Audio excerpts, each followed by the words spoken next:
Vođene pogrešnim narativom, neke priče su prosto loše napisane.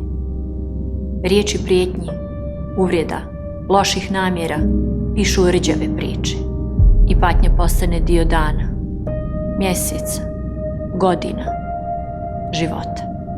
Zamislimo bolji svijet, svijet drugačijeg narativa, u kome se problemi rješavaju razgovorom, u kome nema modrica, ni vidljivih, ni nevidljivih.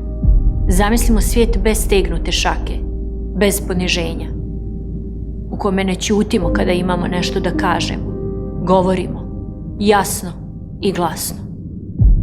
Pišimo stranice takve priče, u kojoj je ljubav temelj naših početaka i krov naših završetaka. Takvu priču možemo samo zajedno napisati, iz početka.